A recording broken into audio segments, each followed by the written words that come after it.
Hello, friends. Welcome to this inaugural YouTube training. We're here. I'm here with my water and my beef jerky, and y'all, we're going to do it. And I'm super excited to do it. First, before we get into anything else, I want to always start our time with 3 intentional breaths, just letting yourself arrive to the space of listening. You may still be like fumbling around with your earphones. You may be getting in the car, out of the car. Yeah, just these breaths allowing you to fully arrive to receive this message in whatever state that you're in. So don't close your eyes if you're walking somewhere that's not safe or you are driving. But if you are sitting, if you are stationary, just go ahead and close your eyes for a hot minute. Let's take a deep breath in. Sigh that out. Oh, damn, that feels good. We're going to breathe it in. Sigh it out again. One more. In. Let it out.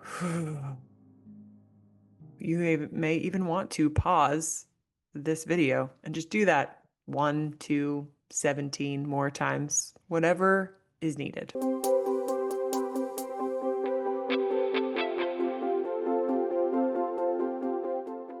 What we're talking about today is the triad of connection. I so often get questions from one-on-one clients about like how to connect with themselves, the way in which they're connecting with themselves. And in my brain, the way that I process and synthesize information is to take a huge, big topic area and to be able to distill it down so that it is more palatable or digestible for people, both for myself. Usually it's self-serving at first. Like, I want to understand this better.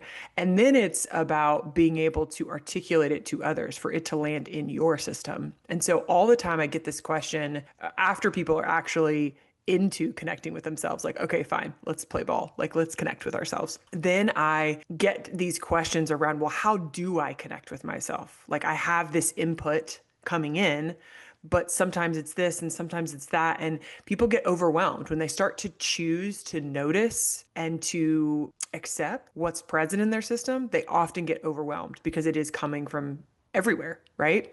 And so I'm going to distill this down into 3 ways that I find that people can connect with themselves and often do connect to themselves. You may find that one of these is your like predominant, this is how I always connect to myself. And you may want to feel safe or in expanding the amount of ways that you're connecting to yourself or noticing where there's a gift or a shadow, a pro or a con to connecting with yourself in certain ways. And let me be honest, the first one is inner dialogue. You do need to have inner dialogue at times because for you to start the coffee and get breakfast ready, you have to use your internal dialogue. You can't often, I would imagine, use sensation or emotion. Shocker, there's the other two. Sensation and emotion to butter your toast and prepare your coffee, right? So I am not villainizing inner dialogue. It serves its purpose. But a lot of you that are listening to this right now, you are feeling as though you are being held hostage or being taken on a wild goose chase by your inner dialogue. And the inner dialogue can be really activating and potent and drive you to connect with some sensations and emotions. But it could also be like you bebopping around in your brain about your to-do list and the weather and what you're going to wear and the fact that you're hungry and la-di-da-di-da-di-da-di-da. So first and foremost, I find that most people that come and get support from me or just engage in questions around the work that I do, they predominantly use inner dialogue to connect with themselves. And again, we are not pathologizing. We are not saying that is right or wrong or the way of the world or what we need to banish away. It's just a way. And so the second being oftentimes, and I'm doing this kind of in order if you haven't noticed, the second most predominant way that people connect to themselves is through emotion. What I find is that a lot of times people will entertain inner dialogue a lot longer than they will entertain emotion. Raise your hand if that's you. Oh, I'll think it till the day is long. I'll think it until I'm blue in the face. But feeling it, maybe for a minute or no. Right? So knowing that this gets to be something that you get to expand in your capacity to be with and maybe even deepen in the array of emotions that you feel or are present to. I will hold a little bit of self restraint and not go into another topic that we will be doing, the mood meter, in a future training. But yes, there are other emotions besides mad, sad, glad, right? We typically will orient ourselves to those three, but there are more. Shocker. So again, we have our inner dialogue that we connect with. We have emotion that we connect with. Some of us connect more than others. Some of us stay in that emotion, maybe longer than others. Some indulge, might I say, in that emotion. And then the third, which I mostly don't hear from people unless they have some gifts that they've already been present to and have accepted and can hold, is that of sensation. So we connect to ourselves through our inner dialogue. We connect to ourselves through emotion. We also connect to ourselves through sensation. And sensation is something that a lot of people want to immediately throw in the woo bucket. First of all, there is no woo bucket. Woo is indigenous. Woo is sacred. Woo is ancestral.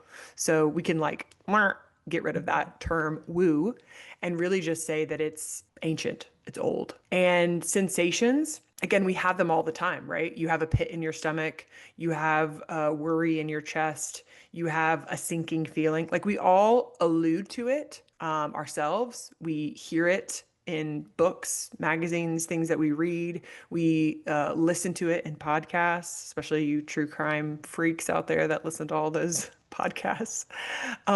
We know that it's there, but we haven't been taught or modeled how to connect with those sensations because they're always there. And really not even just connect, but deepen our relationship with them. So not only do we get to notice that there's a sensation in my jaw or in my belly or in my chest, but you also get to open up yourself to, is it a weight or is it constriction? Is it blue or is it dark, dark green? Is it hot or is it cold? All of those things get to expand your awareness to the safety of connecting with sensation, but also deepening in your understanding of just the sensation itself. Not the understanding necessarily at first of what it's trying to tell you or what it's connected to, but just holding it as a thing instead of allowing it to be all of you. Because at times when people do connect to sensation, such as, for instance, anxiety, even though that's an emotion, anxiousness is an emotion. A lot of times the sensation of anxiousness or anxiety feels all consuming. And so the way that we get to deepen our understanding and relationship to sensation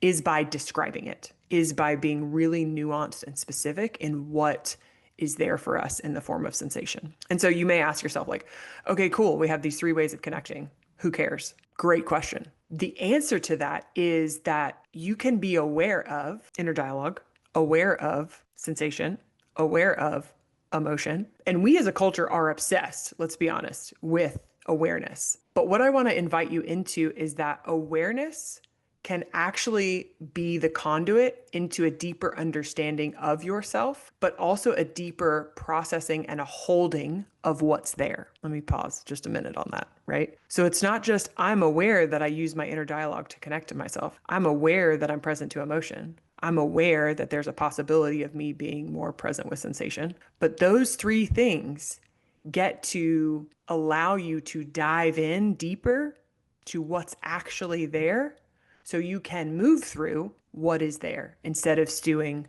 ruminating, processing, overthinking, analyzing, right? And the way to do that is to start to connect them to each other. So because I started with inner dialogue first, I'll take that first. Inner dialogue. This person is really pissing me off because all I do is worry about getting this thing right. And this person can't understand how much work I'm putting into getting this thing right. Again, I just made that up, right? If we go past the inner dialogue of what I just said and we check in with the emotion or the sensation attached to that statement, we get to go deeper in the experience of that inner dialogue. So it may be, oh, of course, I'm frustrated. I'm freaking frustrated right now. And then you get to notice, okay, where do you feel that frustration in your body? Because the awareness that we have of it in our body sometimes is where it stays. The frustration stays and it stays and it stays. And a lot of the individuals that deal with chronic health issues, autoimmune issues, just chronic symptoms in general, chronic headaches, chronic back pain. That is on a cellular level, you holding on to the inner dialogue, the emotion, the sensation of that experience. And so what you get to do is, oh, wow, I feel frustrated. Where do I feel that frustration in my body? It's in my jaw and my hands right now. That's interesting. I've never connected it to those places.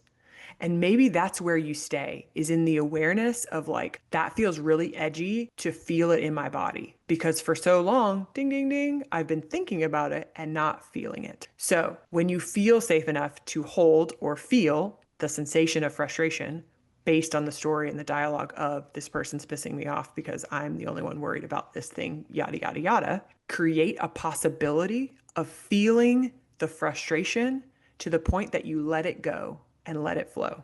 And I mean, let it go and let it flow, not on that person, not projected at your partner or your kids, but creating a safe container for you to feel that frustration so that it is no longer sitting within your pelvis or your chest or your jaw. And if you're sitting there right now being like, that sounds really cool, but it makes no sense, promise you that once you are able to garner enough safety and choose to surrender to that, and you feel that and you notice yourself on the other side, it will make a lot of sense. Peanut gallery on the sidelines. If you are resistant to this, if you are a bit skeptical, it's all welcome.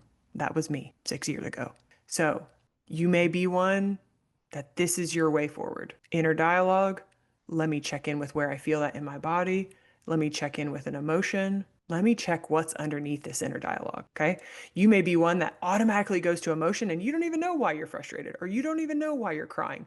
You don't even know why you're pissed off. You don't even know why you're anxious. So what you get to do is you get to notice the emotion coming through.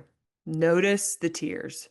Notice the feeling here. Now we're getting to sensation. What is the sensation of the emotion that you're feeling? Where do you feel the despair? Where do you feel the grief? Where do you feel the frustration? Right? And that creates a new connection to your body to be able to also check in with within that sensation that's like blue, gray, in my right arm, a little bit cold. Wow, that sensation feels like it's saying, I'm all alone and I'm supposed to do this myself, right? See how the emotion to the sensation reveals maybe a new dialogue that you get to go from. So it gets to be individual, but it also gets to be interweaving, and it also gets to be cyclical, where you may be, wow, yeah, feel that emotion.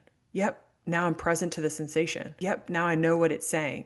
Ooh, what does that bring up for me now in the form of emotion or sensation? See how it's all a dance of being able to access energy that you get to be present to, create safety around, and then let it flow however it needs to flow, however it wants to flow. And so lastly, sensation. Some of you guys may have this like overarching sense of like just a foreboding sensation or feeling about it. Or you may have this like random pain in your jaw or in your lower back or in your arm. Again, you get to trust the nuance of these sensations, not brush them aside. That's nothing. You get to just kind of pause and get curious and be like, is there something here? Oh no, that's because I did deadlifts yesterday. Or, oh wow, that's because, oh yeah, my golf swing. I've been working on my golf swing. Not every sensation, well, some people would argue that all sensation has some sort of energetic, emotional tie to it. I tend to be in the gray of like, there can be biomechanical things that come up. That is the root of the sensation. But I think that there's always something to be gained by just being in curiosity with sensation. So if you are one that gravitates towards sensation, or you find yourself in this like very generalized, abstract feeling in your body, again, you get to notice, how big is that? Is it cold? Is it hot? Is it rough or smooth? And again, what does this sensation want to tell me? Or is this sensation trying to shield me for something, protect me from something? Just opening up the space through your breath, through silence, through stillness. Just notice what that sensation wants to communicate to you. And again, this is sacred, ancestral. People have been doing this for millennia. This is not woo. This is bringing us back home to the work that the West has disregarded as woo. So that is my initial training on the 3 ways to connect with yourself. I would love to hear how this is landing for you. I would love to hear how many follow-up questions you may have. I would love to hear your resistance to this because, again, resistance is a sensation, resistance is an emotion. Resistance can also have a story to it. And so any and all of it is welcome here. And I just want you guys to know that these trainings are going to be available for you for free on YouTube to revisit at any time. And I hope that they're a gift to you, just like that they're a gift to me to be able to share with you. So also feel free to share this with a friend, with a partner, with a coworker, anybody that you feel like would benefit from this. I would love to, again, just continue the ripple effect of this education.